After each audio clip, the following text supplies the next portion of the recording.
Assalamualaikum warahmatullahi wabarakatuh. Waalaikumsalam warahmatullahi Alhamdulillahirabbil alamin.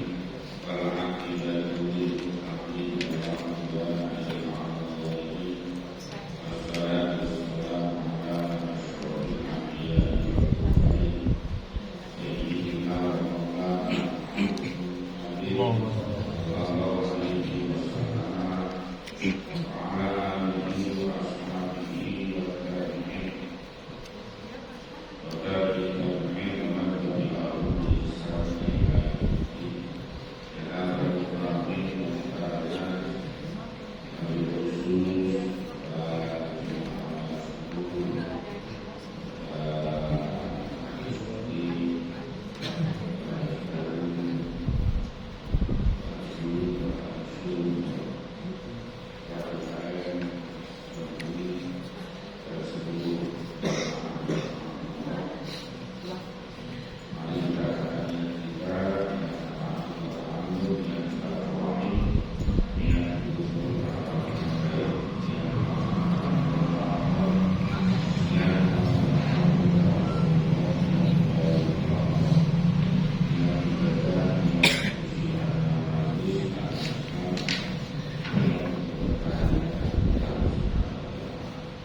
Bismillahirrahmanirrahim.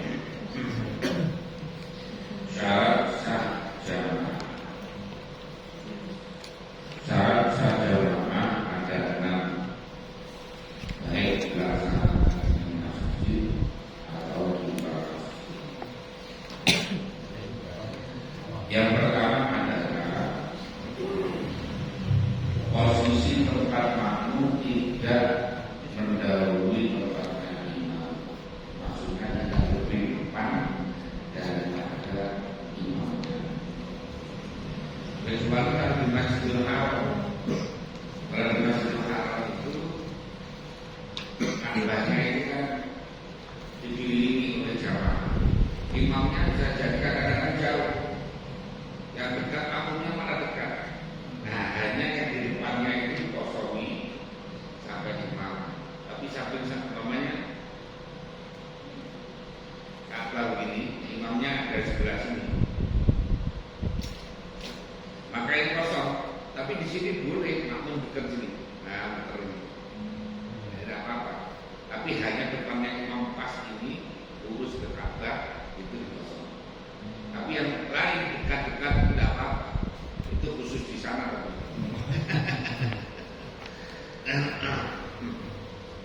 Kalau di sini tidak. Jadi kalau di sini berdua umpamanya, maka paling tidak tumit itu bisa ini ya, ininya, ini tidak lebih maju daripada imam. Kalau umpamanya ininya panjang, ada orang yang kakinya panjang.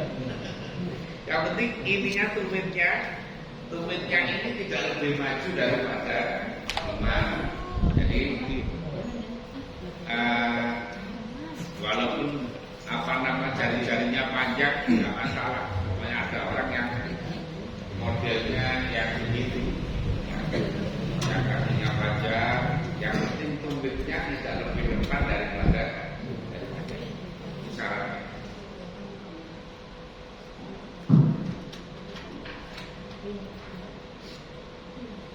Jika makmum sholat sendiri berdiri, maka tumitnya tidak diperbolehkan mendahului tumitnya imam. Jika sholat duduk, maka tidak boleh mendahului dengan kedua pangkat. Jika sholat tidur miring, maka lambungnya tidak mendahului. Dan jika tidur terlentang, maka kepalanya tidak boleh mendahului tempatnya. Jadi seandainya ada orang pemakmum dengan orang yang tidur miring terlentang,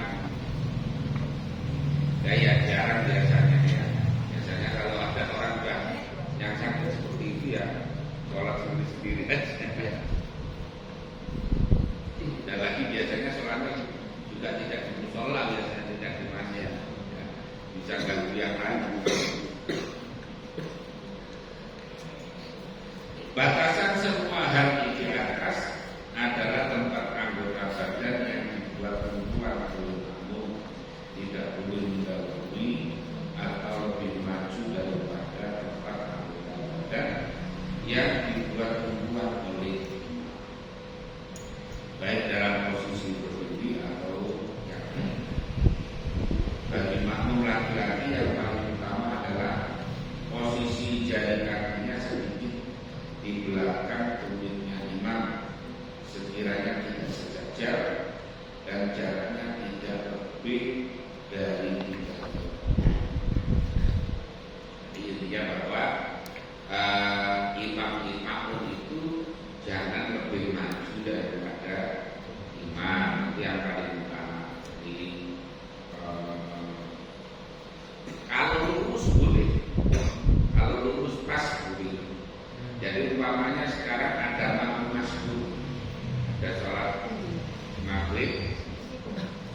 maju daripada imam.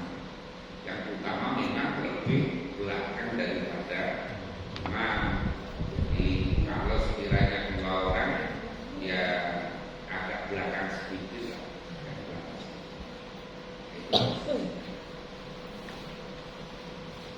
Yang kedua, akan tempat dalam sholat jamaah. Bagi satu makmum laki-laki semua bertempat di samping kanan imam.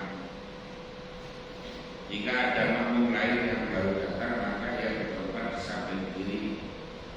Kemudian imam maju dan kedua makmum tersebut mundur. Dan cara yang kedua ini lebih di contohnya gini, maju nak, ini ya, Evan sama Asmi aja bertiga, yang badannya runtuh. Kalau yang dua kan bertiga itu udah berat. Bertiga lah. Dan ya kalau imamnya yang mana ini? Ya udah, berarti kamu sebelah sini kan? Kalau sendiri kayak Asmi itu sebelah kanan. Kemudian nanti kalau dua sebelah kiri dan kalau bisa mundur. Terus mundur lagi. Kalau berdua lagi kan asalnya. Tapi kalau asalnya itu sendiri-sendiri, maka maju dah. Asalnya satu ini. Kalau berdua aja. Ya. Kemudian datang lagi, maka sebelah. Nanti dalam perjalanan dia pelan-pelan mundur. Pelan-pelan. Jadi itu adalah kalau makmumnya satu atau kemudian dua dan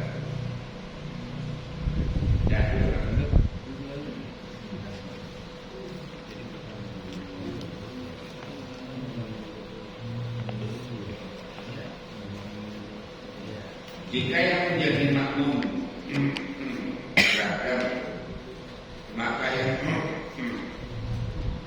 berada di belakang imam adalah makmum laki-laki, kemudian anak laki-laki, kemudian pemuda, dan orang belakang adalah perempuan. Jadi kalau jamaahnya itu campur-campur, ada laki-laki, kemudian anak laki-laki, belakangnya lagi unta itu bagian kelaminnya juga. Kemudian ini kalau banyak, tapi kalau tidak banyak ya satu deret saja, kecuali perempuan saja. Jadi kalau umpamanya ada laki-laki, ada imam, kemudian makmumnya laki-laki, anak-anak, dan perempuan, maka yang tiga satu baris, ya, yang perempuan berada di belakangnya ada di baris. Tapi kalau umpamanya jamaahnya ini laki-laki banyak, anak-anak banyak, kemudian yang baji-baji banyak, perempuan urutannya kayak tadi, urutannya makanya pertama laki-laki dulu semuanya, anak-anak, baji-baji, dan belakangnya perempuan. Ini kalau banyak kali ya. Tapi rombongannya kan hanya kadang-kadang rombongan satu mobil kan, satu mobil bepergian, karena ada supirnya, ada suaminya, ada istrinya, ada anaknya. Maka kalau itu yang laki-laki pokoknya satu baris, nanti yang belakang adalah perempuan. Jangan diurut enak, dilajarinya kurang nanti.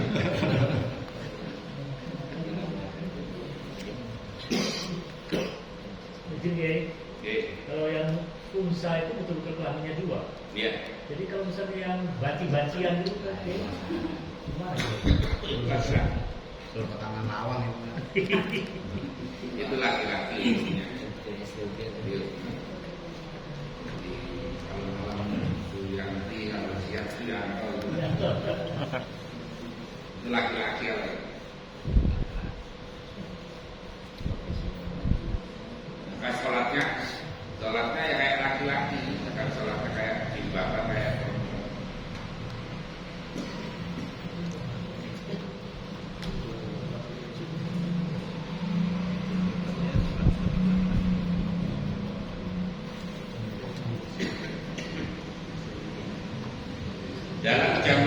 orang perempuan, maka posisi imamnya berada di tengah-tengah, sejajar dengan makmumnya. Begitu juga jamaahnya terdiri dari imam dan makmum yang dalam keadaan telanjang dan bisa melihat serta keadaannya tidak di umpamanya ada orang itu sholat tidak pakai baju karena tidak ada bajunya. Bajunya kan orang itu tidak boleh kalau sholat pakai baju najis, jadi harus lepas. Boleh pakai kertas atau apa, kalau tidak ada ya telanjang. Nah kalau sholat telanjang kan ya jangan ada yang ada di belakangnya, jadi di sampingnya.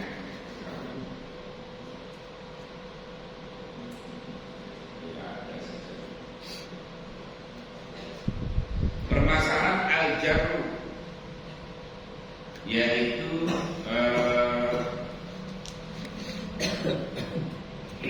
apa ini?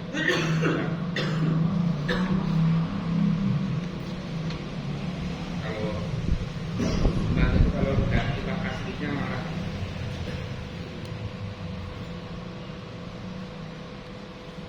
memahami terjemahan itu malah lebih sulit. Terjemahan gitu. Orang mamanya belajar fikih, nanti belajar satu Qur'an, belajar satu mungkin dari terjemahan, itu malah muter-muter karuan itu.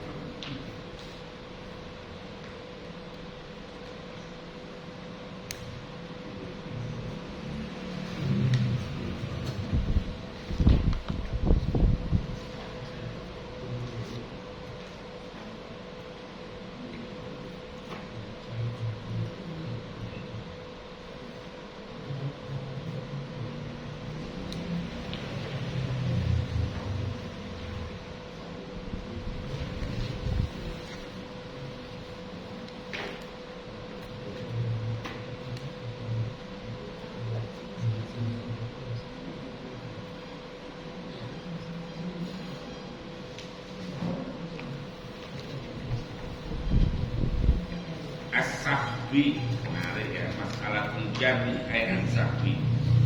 Wa idza lam yajidil musalli sa'atan fi saffin bainahuma lahu al-jarru ayat as-sahbi.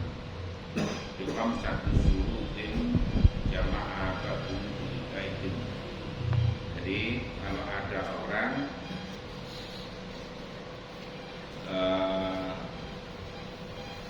tidak nemu jamaah itu pas.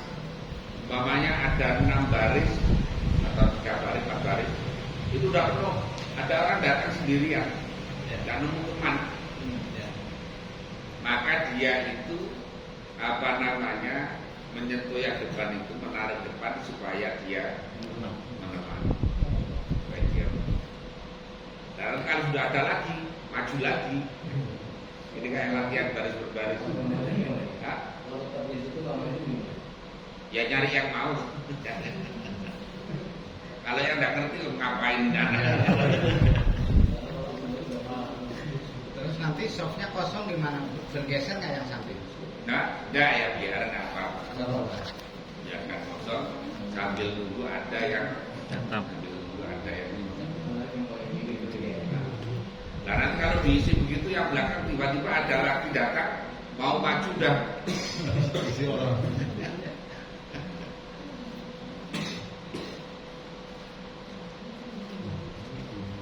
Kalau misalkan itu kita masuk sudah semua tadi itu kejadiannya kita masuk sendiri dengan satu orang.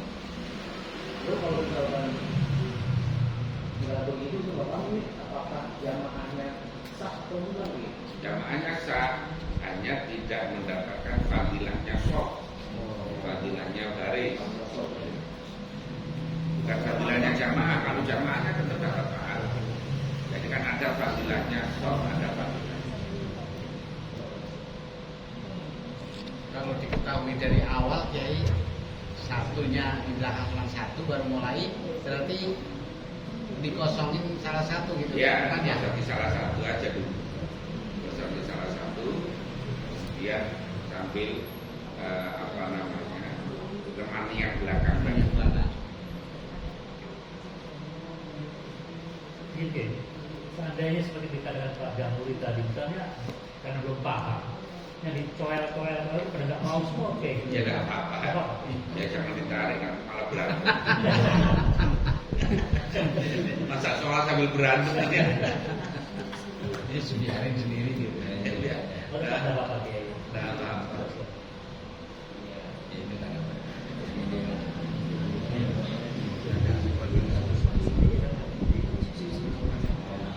Ya, jadi disunahkan menarik makmum yang merdeka dari sok depannya yang lebih dari 2 orang yang dikira akan mau kalau ditarik dan menarik dalam keadaan berdiri, serta orang yang menarik adalah sudah takbiratul.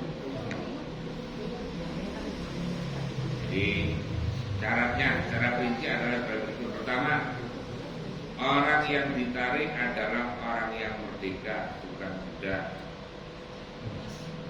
Yang kedua, orang yang ditarik berada pada shop yang berdiri lebih dari 2 orang. Kalau hanya 2 orang yang jangan ditarik, nanti tetap ada.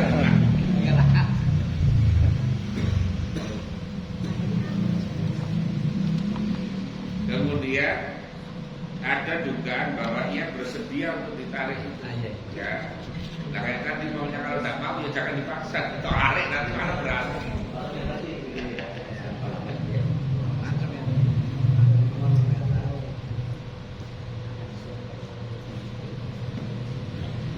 Kemudian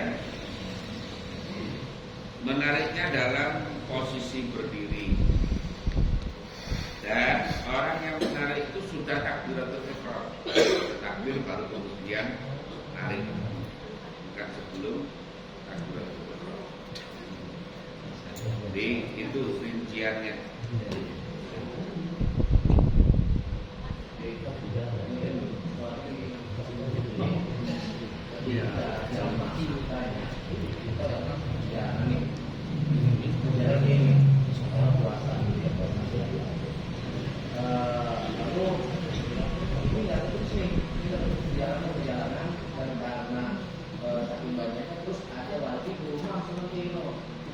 Jamaah, apakah itu bisa dikatakan dia dapat jamaah atau bagaimana? Apa itu sebenarnya?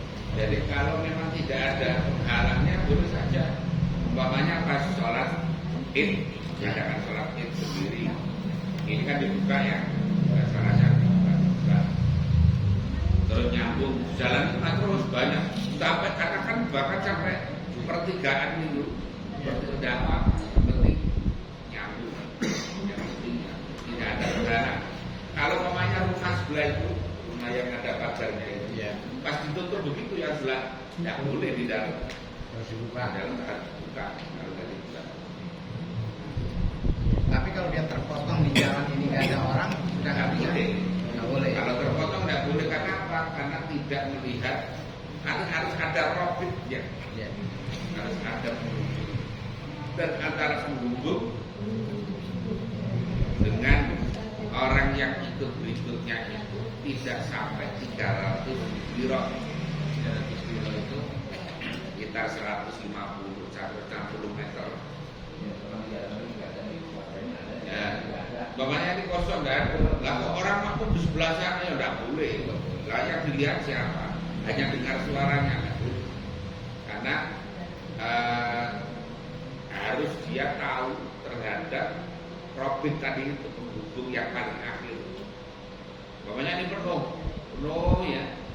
Lah di situ ada orang yang makmum yang di luar kemudian bisa dilihat oleh yang sebelah sana. Nah, apa-apa. Itu namanya robit, namanya penghubung. Kalau tidak ada itu ya tidak boleh. Ya, kalau tidak ada. Maksudnya kalau kejadian gini kayak ini sampai di belakang. Terus kemudian karena jalan ini biar tetap masih bisa, terus di rumah sebelahnya dia tetap masih lihat, tapi apa namanya dibatasi oleh jalan ini, nggak ada yang makmum di situ kayak. Oh, nah, tapi kan ada yang bisa dilihat langsung. Ada di belakang di sini Dan tidak ada penghalang. masih bisa melihat, nggak apa-apa. Tidak ada penghalang. Yang tidak boleh kalau ada penghalang.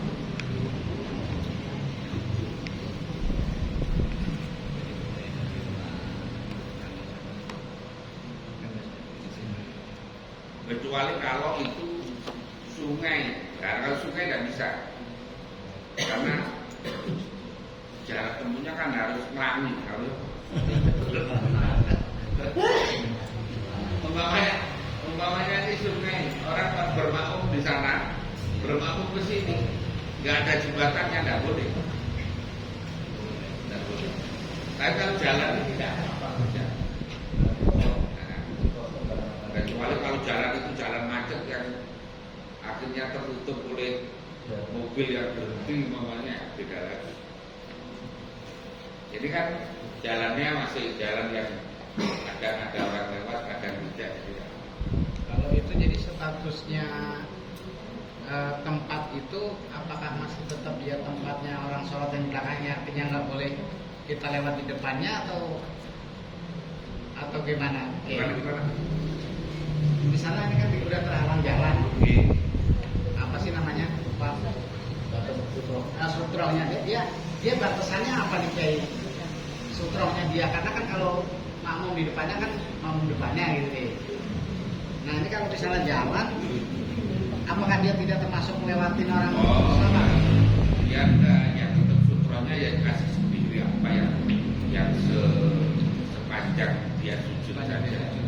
Nah, masa kemudian nanti orang di sini di sana sholat kemudian sutronya sepanjang ini ya.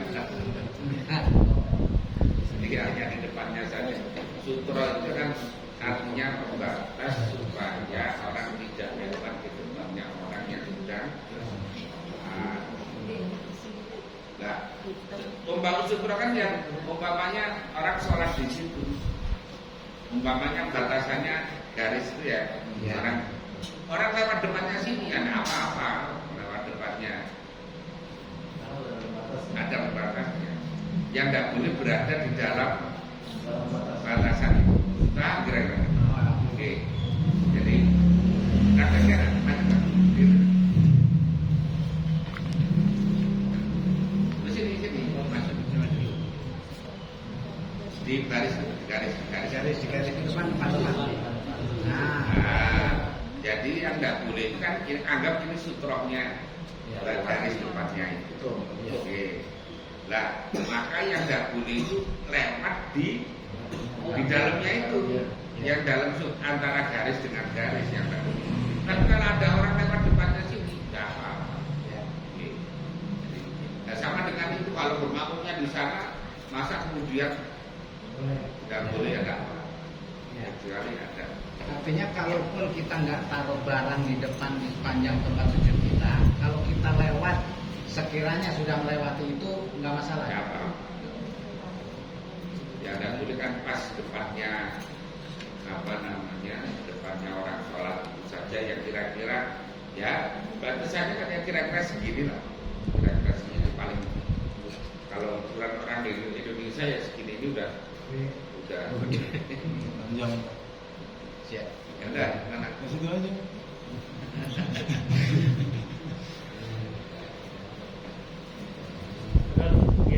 Sajadah kita letakkan sajadah, maka jadi ujung sajadah itu bisa jadikan sutro. Iya. Ya ujungnya itu udah. Ya sajadah itu ada.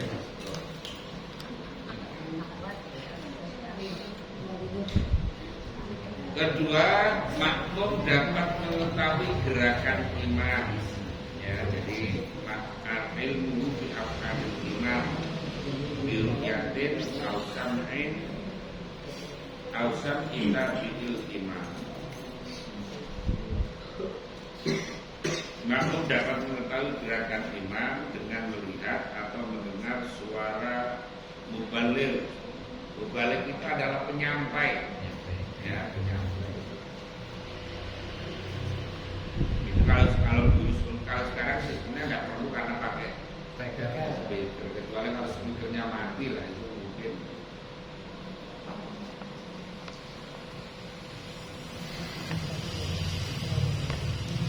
Tapi masih di Masjidil Haram itu masih ngomong Allah Akbar.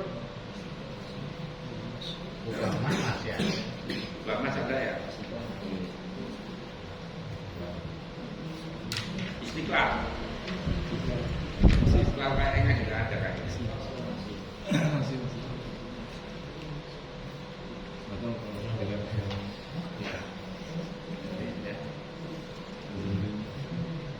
sebagaimana yang diungkapkan oleh penyusun Sohbatul Zubat. Di antara syaratnya adalah makmum mengetahui gerakan imam dengan melihat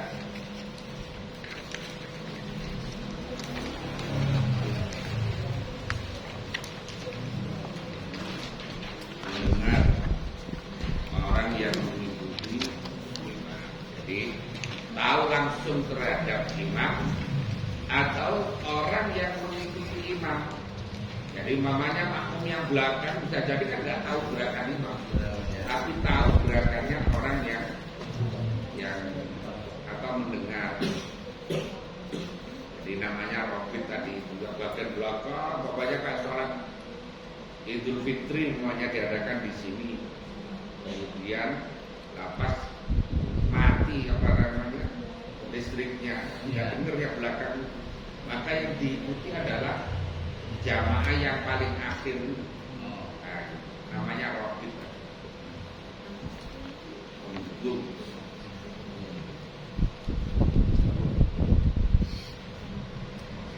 Dan orang yang mengikuti rokit itu tidak boleh mendahului rokit gerakannya. Jadi mamanya yang mendahului itu yang belakang tidak boleh.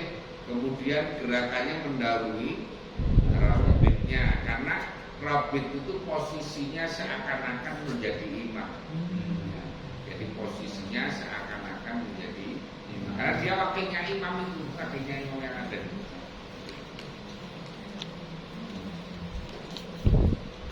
Ketiga, makmum niat mengikuti imam berjamaah atau niat. Dia harus niat bermakmum itu. Kalau imam tidak harus, kecuali dalam sholat Jumat. Jadi umpamanya saya ngimami sholat maghrib, tapi saya tidak niat jadi imam, makmumnya ada penuh umpamanya, ya tetap sah jamaahnya.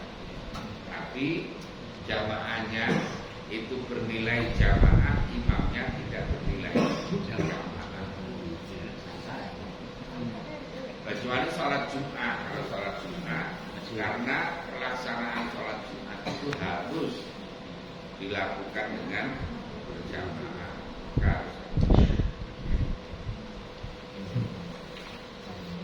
Jika mengikuti imam saat melakukan salah satu rukun tanpa disertai niat berjamaah dan telah menanti dalam tempat yang waktu cukup lama, maka sholatnya batal. Jadi tidak boleh orang itu nungguin orang sebelahnya padahal dia tidak makmum. Ya, pokoknya kayak sama-sama orang masbuk, sama-sama masbuk. Umpamanya ada santri sama-sama masbuk sama saya, mau nyalip saya nggak berani, pokoknya kan. Jadi ruku, padahal nggak makmum itu. Nanti itidal, sujud, mau nyalip nggak berani, padahal bisa jadi bacaannya lebih cepat dia. Maka itu tidak boleh, bisa batal. Karena mengikuti tanpa niat bermakmum, nah itu tidak boleh.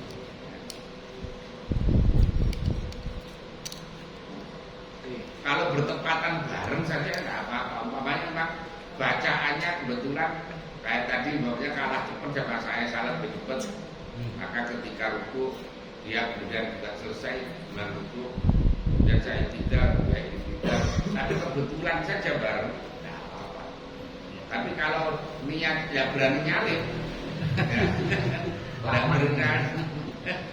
Padahal bacaannya sudah selesai duluan, tapi tidak berani nyalip, nggak enak.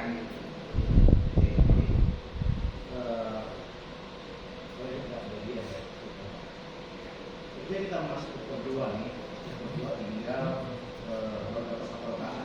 Lalu imam ini udah salam, dan yang satu ini kita lihat ke niat imam pada yang tadi kayak itu boleh nih. Itu kok belum niat lagi atau nggak apa maksudnya namanya? Yang niat makmum ke situ kan, ya makmum kepada orang baru. Nah imamnya yang diikuti boleh niat jadi imam, boleh tidak. Jadi Contohnya gimana? 2 orang.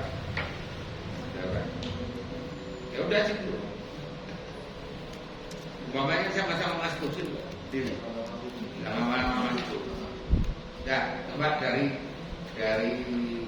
Asia dulu. Udah terus. Nah, imamnya udah, imamnya salam. Imamnya salam, kemudian kamu berdua berdiri.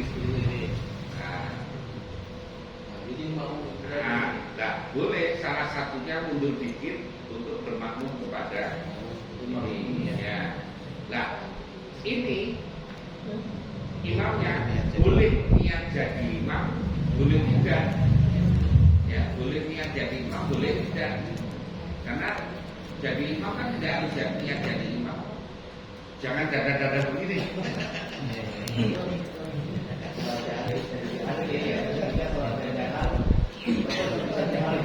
Jadi boleh sholat apa? Kalau niat jadi imam ya berarti sholat baca Fatihahnya dibaca. Kalau tidak niat jadi imam, nggak usah jalan apa orangnya jadi imam. Jadi boleh saja berniat jalan. Ya. Niatnya kapan jadi makmumnya? Niatnya kapan? Saat berdiri itu ya? Ya ketika setelah berdiri, kemudian dia pikir masih ya, ini niat jadi makmum, bermakmum kepada sebelah pandangan. Ketika dia niat bermakmum, dia langsung saja niat dalam hatinya niat. Jadi niat bermakmum itu boleh saja di tengah-tengah, ya. Kecuali hanya sholat Jumat saja. Kalau sholat Jumat memang harus bareng dengan takbiratul ihram. Tapi kalau selain Jumat, nggak apa-apa. Tapi kalau dia tidak berniat untuk jadi makmum, nggak apa juga dia. Udah tadi, ikutan imam tadi. Jadi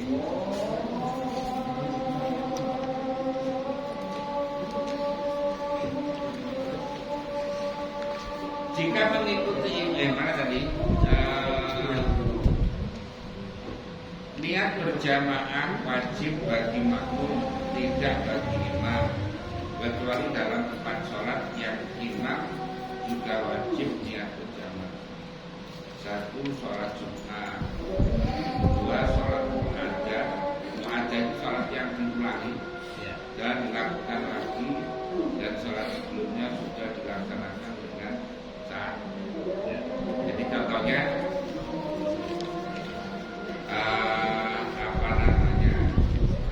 tadi sholat jamaah, kemudian kayak sholat Jumat itu kan ada yang sebagian yang ada sholat zuhur itu ya, maka dilaksanakan jamaah. Yang kedua sholat jamaah takdim sebab hujan, sebab hujan. Jadi orang ketika hujan deras itu kan boleh jamaah sholat, karena pertimbangannya adalah karena jamaah dia ini biasa, namanya orang biasa di masjid ini sholat, tiba-tiba zuhur itu terus banget hujannya, dan jamaah sekalian kamera dengan asal jamaah tapi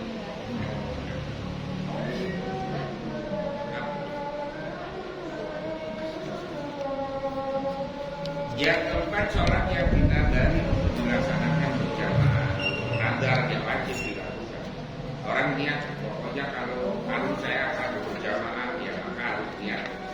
Ya. Kalau jadi imam ya berarti niat wajib jadi imam. Oke, ada lagi? Terkait dengan kalau ada imam lupa, ini sebetulnya siapa yang berkewajiban mengingatkan? Kadang-kadang teriak semua, ada rame banget. Ada yang Allahu Akbar, ada yang Subhanallah gitu. Ya. Jadi sebetulnya yang mengingatkan itu orang yang tahu saja. Ya kalau yang tahu banyak ya tidak apa-apa harus mengingatkan. Hanya saja niatnya, niat zikir atau niat zikir sama niat mengingatkan. Kalau niat hanya niat mengingatkan saja tidak boleh. Jadi orang bilang subhanallah, kalau niatnya adalah niat zikir boleh, atau niat zikir sekaligus niat mengingatkan boleh. Yang tidak boleh hanya niat mengingatkan saja. Aja. Nah, umpamanya makmumnya banyak, yang tahu banyak, kalau imamnya lagi salah umpamanya tidak apa-apa mengingatkan. Yang sempat ingatkan. Makanya kadang-kadang ya sebelah kanan, kiri, tengah pada mengingatkan.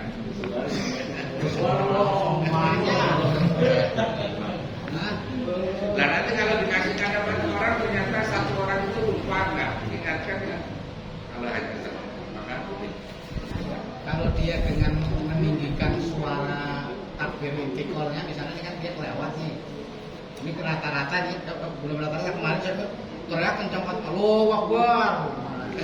ya tidak boleh. Malah itu nggak boleh. Itu Tidak boleh. Karena ada caranya. Wa idza nabal syaitun asabah. Basabin bukan kemudian mengerahkan takbir. Ya.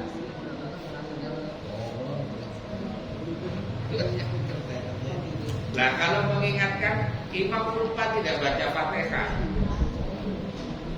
Begitu Allahu Akbar, imam baca takbirah kan ada. Setelah itu lupa kalau dia belum baca Fatihah, langsung baca surat.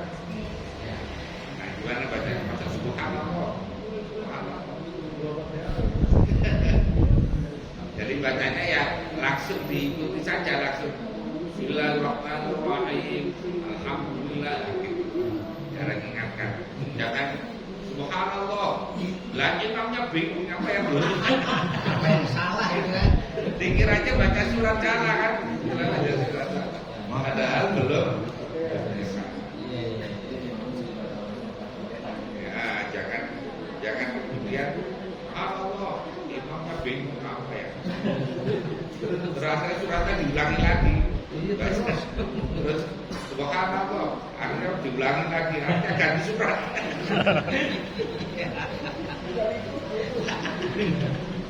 Makanya cara ingatkan ya langsung Bismillahirrahmanirrahim, Alhamdulillahirabbil alamin.